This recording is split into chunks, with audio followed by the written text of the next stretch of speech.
you see what happened to Riley Gaines yesterday at? I was going to do a short on that. That they're accusing these people of kidnapping. I saw the little clip where they're saying, "You pay us $10 to let her go by," and I guess somebody attacked her. Make her lose her flight. And move forward. Okay. Tell her to pay us. Tell her to pay us, and then she could go. $10 each. Because she probably got paid for this shit, so we could get paid for it too. Fill us in. Well, let me get the video. She was apparently assaulted. I forget what university she was giving a talk at. She was assaulted, and then police had to sequester her in a room for 3 hours while they got control of things. Anymore, it's a university ends with Y. They're all getting pretty bad. She was physically assaulted by a man, and then she was ushered into a room for 3 hours. Sure? Are you sure you got your pronouns right? Well, yeah. I mean, What are you, a biologist? No, I know the person was a man. I just don't know if the person identified as whatever. And so she's like, you're not helping. Yeah, you fucking transphobic bitch. I fucking see it. It's just me. I'm good. I'm good. Trans rights are human rights.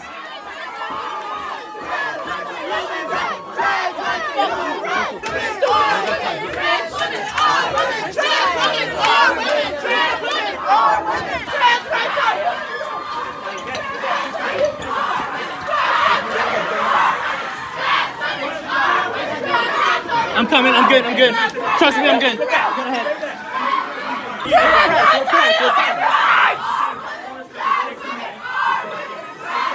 Trans rights are human rights. You crying? You fucking crying, bitch. Fuck you. this is why biological males, the shortcut on that one, buddy. I don't know. They're saying even to use the term biological male presupposes there's something as a non-biological male. Yeah, that's true. Yeah. Well, you know what? We're doing the best we can with this language, but we have limitations. So here we go. I know it was a biological male from the reporting, and I don't know if the male was identified as a man assaulting a woman, in furtherance of allowing biological men to compete in women's sports, and we're the crazy people for thinking that this is absurd. So confused. This is after the assault.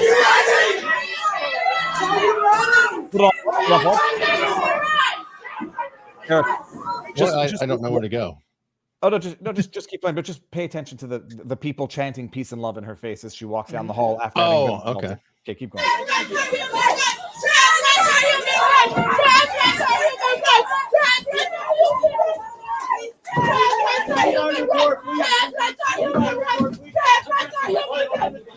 It's like a bad Halloween haunted house. She's trying to one-up Jordan Peterson and Brett Weinstein. So this woman is assaulted.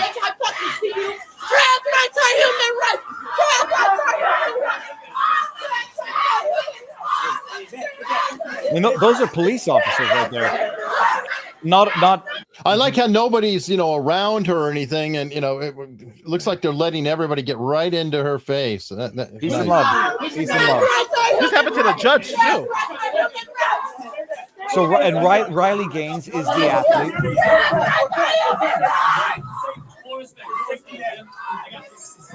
Riley Gaines is the. All right. Well, that's charming. All right, so literally, that's the word I was just going to say. Charming. That's fine. So this was all about. She was giving a speech because she didn't agree that trans men or trans women that biological males should be competing in women's sports. That's because she's a female athlete and she's one of those people who have suffered from these policies. She's the one who testified about Leah Thomas in the changing room with the women, exposing, and I'm not saying her penis, exposing his penis. I would just say a penis. It's so ridiculous that we're being compelled to actually have to think, do I refer to it as her penis? Leah Thompson showed her penis in the women's locker room. It's idiocracy come to real life. The next day, Thomas and I raced in the 200 freestyle, which ended up in a tie. We went the exact same time down to the 100th of a second. Having only one trophy, the NCAA told me that I would go home empty-handed and this trophy would go to Thomas. And when I questioned this, the NCAA told me that Thomas had told it for photo purposes. I was shocked. I felt betrayed and belittled, reduced to a photo op.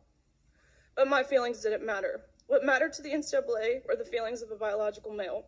The NCAA forced female swimmers to share a locker room with Thomas, a 6'4", 22-year-old male who was fully intact with male genitalia. Let me be clear. We were not forewarned. We were not asked for our consent, and we did not give our consent. If nothing else, I hope you can truly see how this is a violation of our privacy and how some of us have felt uncomfortable, awkward, embarrassed, and even traumatized by this experience. Riley Gaines she testified before Congress about how uncomfortable the women felt. Some of them were too shy to say anything. Leah Thomas would get changed in the women's changing room, exposing the male genitalia. And women are being told that you have to deal with this, otherwise you're a bigot, and being accosted and assaulted like this. You know what? Like I did like the meme-worthy meme story that happened earlier this week with the trans person that set the women's weightlifting record, and then the other guy in Canada just said, "I'm a woman." Oh, yes, big that was guy, Nate's. full beard, just walks in and then walks out the door.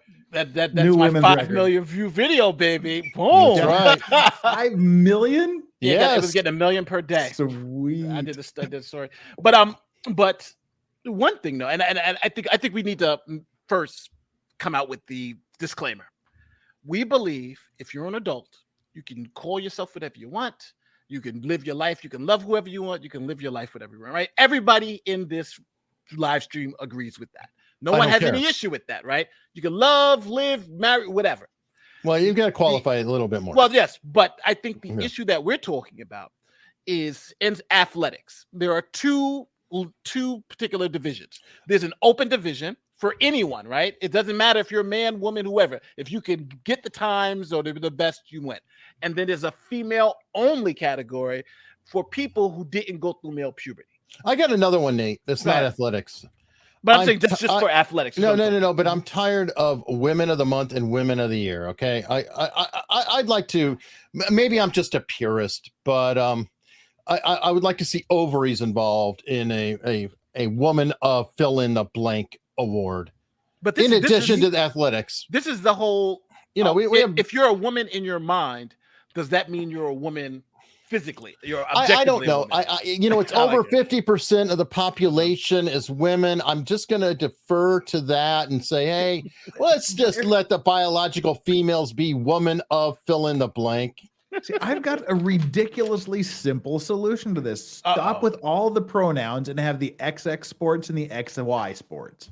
No, that Nate's actually right. The sports as they are now, the female athletics are a restricted sport.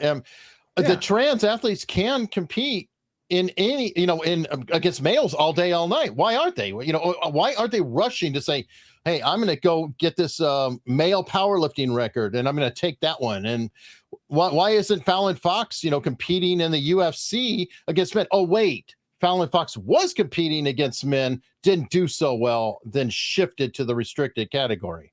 Maybe that's why. The classic example of that is whichever one was the Williams sisters, when they asked if you wanted to play against men, I'd be like number 240. Yeah. Well, actually, they did the math for the Olympics. The top woman sprinter, her time was worse than the top 2,000 men. So 2,000 men that beat her score, and then she's the fastest woman. Can't be. She couldn't even qualify for anything on it. But that's the reason why we have it. So. Or what about the 13-year-olds who played against the top women's soccer team? Nate, how did that go? Is that story true? What? Yes. Yeah. That it was the junior men that played against. Oh yeah, the 15-year-old boys. Well, it was happening like so much they stopped it. So there's the under 15-year-old boys. So they beat the world champion U.S. soccer team 5-2. But it was like watching the Harlem Globetrotters. But then there's another one with the Australian team, which was like number 5 in the world. The 5th, they lost to 14-year-old boys 7-0. And people were like, this obviously shows that, even again, these are championship women's team who lost to 15-year-old boys 7-0. It wasn't even close.